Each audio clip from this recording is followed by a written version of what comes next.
Welcome to another Ocean Ideas Talk, brought to you by ocean lovers. Now, our next session is on solutions to ending plastic pollution and an introduction to food waste and climate change issues. And I'm going to hand over to a different host who is going to be with you for this session. Would you join me in welcoming Lottie Dalziel? Thank you so much, Robin, and thank you all so much for coming today. Please get excited because we're about to just talk trash for the next half an hour. I've got three amazing people that are joining me on the panel. Oh, they just invited themselves up. I didn't call it. No, you can. No, you come on up. Come on up. It's all good. Come on up. Please sit wherever you like. So everybody, if you don't know who I am, my name is Lottie and I am the founder of Banish and also the BRAD recycling program. Banish is an education program that helps Australians reduce their waste and live more sustainably. Been running it now for about 6 years and we reach 1 million Australians every month and we get to teach them how to recycle right or to compost or just in general to make sustainable swaps and switches.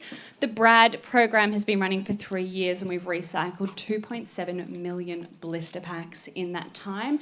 We have over 20,000 households that are collecting their hard to recycle household items at home and they're sending them to us in the mail. It sounds like a bizarre concept, but it is one that is very exciting and that a lot of people love participating in.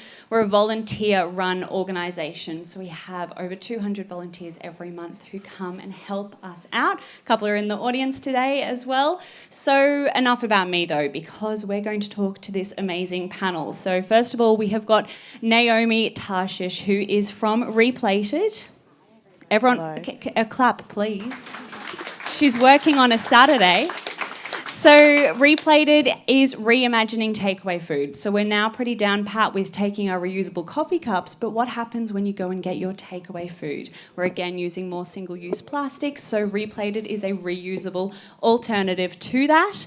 Then we have Sondra here, who is the owner of BRU Coffee up in North Bondi there. 5 years ago, BRU decided to go single-use plastic free. And in doing so, last year they saved, I've got to look at my notes for this, 215,000.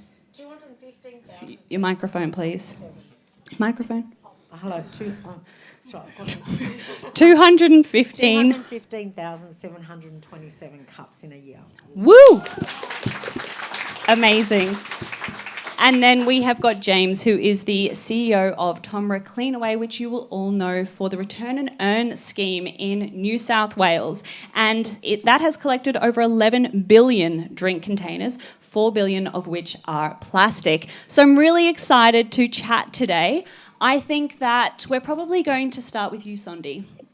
Aren't you lucky? Mm-hmm. In the hot seat. So first of all, I want to find out from you. You've been running BRU now for 10 years, and 5 years ago you made this sustainable change and choice. What was the catalyst to doing that?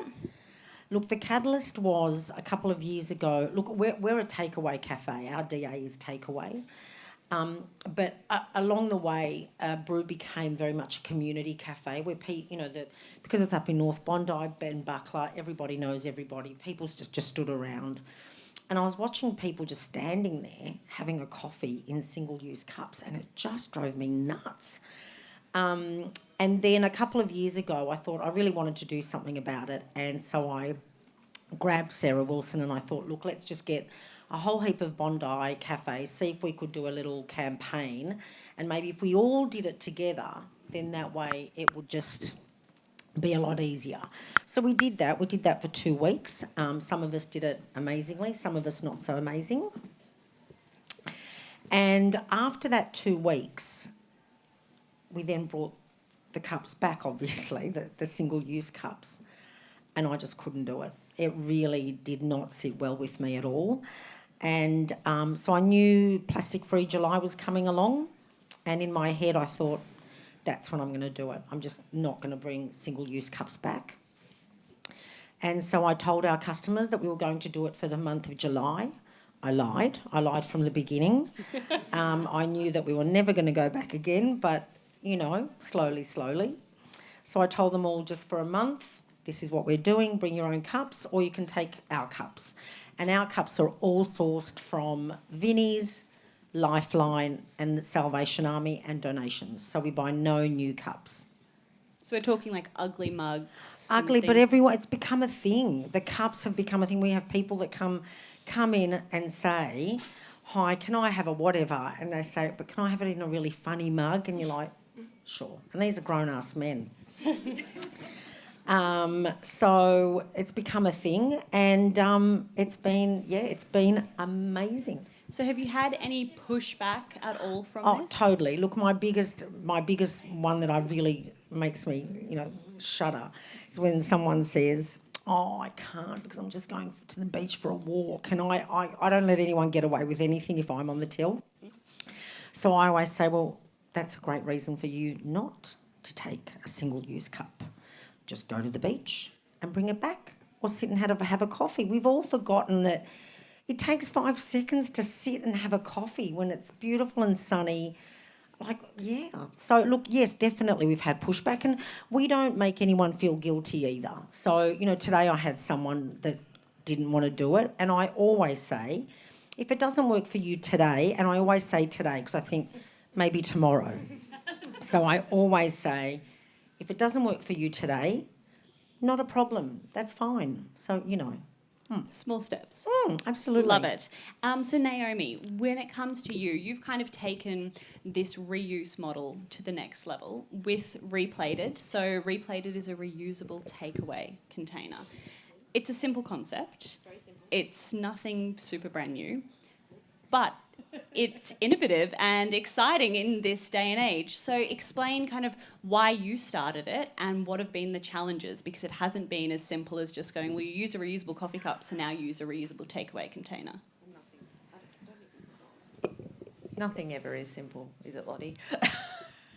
I'm a Bondi girl. I grew up very close to here, and we used to do beach cleanups when I was a kid. So picking up plastic off the beach, pretty common in the 80s and 90s. Clean Up Australia Day was a few weeks ago, actually. And I found I was back on those same beaches, picking up that same rubbish with my own kids. And that was like kind of that moment for me. I was like, I cannot be here 30 years later, 25 years later, doing this same thing again. And it started me on a journey really trying to understand, what difference I could make. And I think part of it for me is I was also working in the city. I was in an office building. I had a reusable coffee cup, and I was going down and getting my coffee every day in my reusable cup, and then bringing up single use at lunch, going, someone should really fix this problem. And that was in probably 2012. So it took me a long time to realise that I needed to be that person. And, my background was in, making websites and digital technology. It wasn't really in making physical products. And I went on a really long journey because what I wanted to do was make something amazing. We looked around, I started talking to workplaces about helping them transfer, to start to bring in reuse within their organisation. They wanted something that looked beautiful, that felt sophisticated. It was not like a kid's lunchbox for people to use. And we went to try and find something. We couldn't find anything. And I couldn't find anything that was, we tried glass the first time. Glass is a beautiful material. Certainly, it has a lot of, benign properties that are amazing, but they're very heavy. If you went to go out and get lunch for you and a couple of, and a colleague, and you took 2 of the glass containers we trialled in our first pilot, you were carrying 1 kilo before you put food in them. And that's not really, that wasn't really replacing the problem. And so we came back to plastic, and I was very sure that I wanted to make the containers with recycled plastic. That was my absolute criteria. And I didn't realise how challenging that was going to be from a design perspective. I'm very proud of where we got to with the containers. We use a fully recycled ocean-bound plastic. That means plastic that's collected within 50 kilometres of the ocean. Something like 60% of the world's recycling is done by informal rubbish collectors, so not sort of the opposite of a Cleanaway. And our particular plastic is sustainably and ethically sourced from Malaysia. And you can't actually get the type of plastic that we use that's fully recycled here in Australia yet, which is a whole other problem. But yeah, that's how where we got to, and it's how we're using them. The workplaces that we have lots of banks using them now in branches, in head offices, and a lot of workplaces are starting to really say, well, we don't want to bring that into our workplaces anymore. and we're very proud of our customers. But it is definitely hard. It was harder than I thought it was going to be, getting people to just be, well, we've got a reusable cup now. What do we do with food? No, it's a really interesting concept, and I know I haven't been turned down yet when I've taken my reusable container. But when I document it online, it's mind-blowing to them that you could put sushi in a reusable container is just something that they couldn't even fathom. So I think it's a really interesting behaviour change that we're kind of starting to see. We are, and I think the places where we're seeing it work really well are in workplaces where, they're being provided to staff to take out with them when they go for lunch. It's an easy switch, but you do need that nudge, that little bit of help sometimes to make it happen. Obviously, there are, I always call them, our best customers are our waste warriors. I'm sure there's plenty of you in the audience as well. The people who do beach cleanups, the people, who really care, they'll bring their own containers, but for other people, it's just getting their head around, actually, that is something I can do. And it doesn't feel odd. I think there's like that, almost that first time you do it can feel a bit weird. And I think, knowing that it's really safe to do it, that whenever you bring it, you're never, I've never been refused. When we go out and we source cafes and restaurants to participate in our programs, they'll say, of course people can bring it, they just don't. And so it's this gap between, yes, they can, but people don't feel empowered enough, I think, to do it. No, I love it. So we've just heard from kind of reuse from Naomi. Yes. We've heard from reduce from Sondi, and I want to talk about recycle from you, James. Now, there's a lot that we could talk about today. Oh, the mic's ready, don't you worry. We're ready for you. So I'd love to kind of hear a bit of the broader perspective, because recycling is great, but you're also tackling litter prevention, which I think is something that's not really spoken a lot with the return and earn scheme. Yeah, thanks, Lottie, and great opportunity to talk here today. So if we take a step back, I might just actually talk about what we know about litter for a moment. In Australia, which is very similar to almost every other jurisdiction in the world, the most littered item, or the most commonly found item in the litter stream, is single-use drink containers. And the majority of those single-use drink containers are plastic, because it is the hallmark of convenience. It's light, it's easy to transport, resistant to breakage, and hence people are quite often consuming plastics when they're out and about. It finds its way into the litter stream. We also know that once it finds its way into the litter stream, it quite often ends up in drains. Where do drains end up? They end up in creeks. Where do creeks end up? They end up in rivers, and the rivers then flow into the oceans. The United Nations estimates that 80% of seaborne plastics are coming from 1,000 rivers worldwide. So that sort of points to this fact that if you can control litter at the source and stop it entering the rivers, it's going to stop entering the ocean, stop breaking up, stop becoming microplastics that we still don't quite understand. And this is where container deposit schemes have proven themselves to be very effective, not just in Australia, but around the world. And it's a trend that's really taking hold very quickly, because just like drink containers are found so commonly in the litter stream, they're also commonly found in the ocean, in the great garbage patches that are floating in our oceans, sadly. So in terms of container deposit schemes, very, very effective in addressing and removing single-use drink containers, in particular plastic, out of the litter stream. Using the example of New South Wales, you mentioned that before, that since the scheme commenced in New South Wales, and I'm sure we have plenty of very enthusiastic users of this return and earn scheme in this room, if not, why not? We've collected 11 billion drink containers. And there's a good chance if those hadn't been collected, they would have ended up either in landfill or the litter stream. Instead, these are all being put to high-end recycling applications, because not only does a container deposit scheme address litter, it also generates a very high, clean stream of product, which is in high demand in end recycling markets. So we've seen somewhere in the range of 4 billion plastic drink containers collected just in New South Wales since scheme commencement. We've seen the rates of return of this type of commodity go from 30% to roughly 70% in only a short number of years. And it just goes to show what is achievable in a framework of sensible government policy, partnering with private industry and taking citizens and individuals along with the journey, because at the end of the day, that's the type of participation we need from everyone. No, I love it. And I think there's a couple of things I want to kind of pull out from that. The first one is incentivizing behavior change, because I think that is great, because whilst you can do so much and you can reduce your consumption at home, you don't really get a pat on the back every time you don't use something. So psychologically, it doesn't feel as great. But when you get return on your recycling, it's pretty amazing. So what's the kind of psychology behind that, and how is that funded? Is that funded through the corporations? Is it government? Kind of how does it work? So this is a classic what's called extended producer responsibility scheme, and the conversation's now going, it's been proven so successful with single-use drink containers. What else can this be rolled out to? And there's a few fundamental design requirements for these schemes to be very successful. Firstly, something has to have a value, all right? A lot of people often ask me about soft plastics, what happened to Red Cycle? Well, it really had no value to it. People weren't incentivised to participate, apart from feeling you were doing the right thing, which a lot of people, unfortunately, mainly because they don't understand, don't often have that driver. You need to have a network to allow the collection, and very, very importantly, an end market so that there's demand for the products coming through. So in terms of what we generate through container deposit schemes, not just in New South Wales, but all across Australia and around the world, the glass, the aluminium, the hard plastics, they're all in high demand because they're very clean.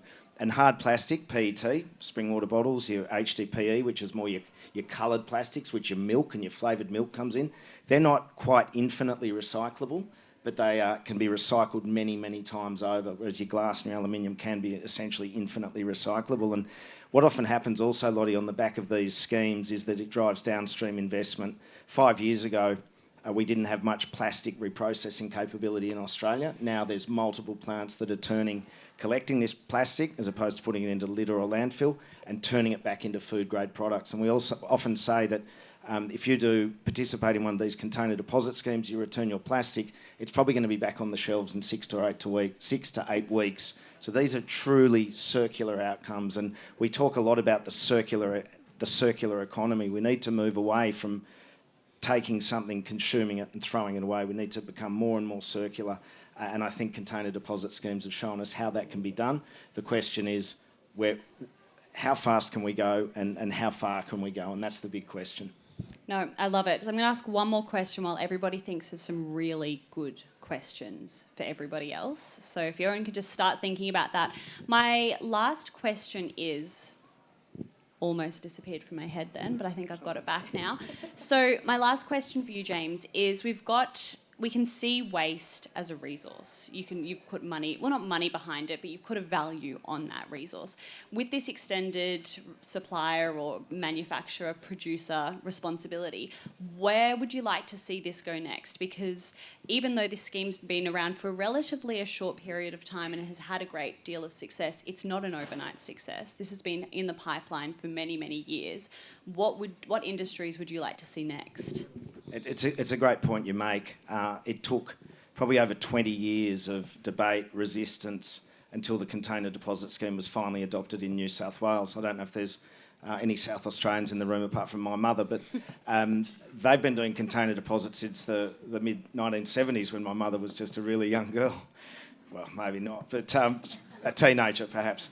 So why did it take so long? And then all of a sudden you turn around and go, gee whiz, this makes a lot of sense, but we've been debating about it for 25 years. And since New South Wales really took that very brave step in 2017, every other mainland state has followed. Tasmania is about to follow, which will mean Australia is the first continent in the world completely covered with the container deposit schemes, which I think is quite a good achievement, actually.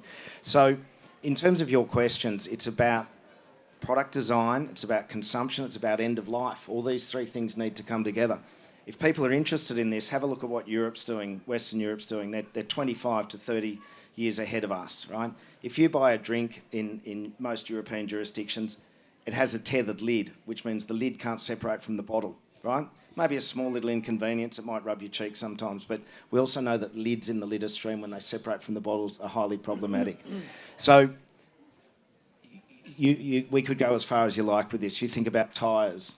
Talk to Waverley Council about mattresses and people dumping mattresses in the streets. You talk about batteries.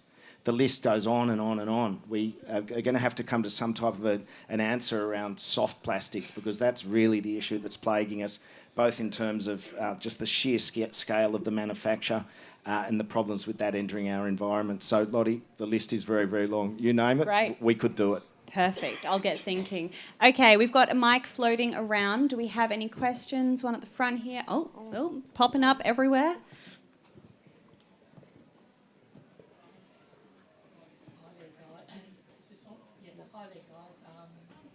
It's not on. Hi. Yeah, I think it's great that things are happening at grassroots level because that's where so many movements begin. But it's such an incredible global problem.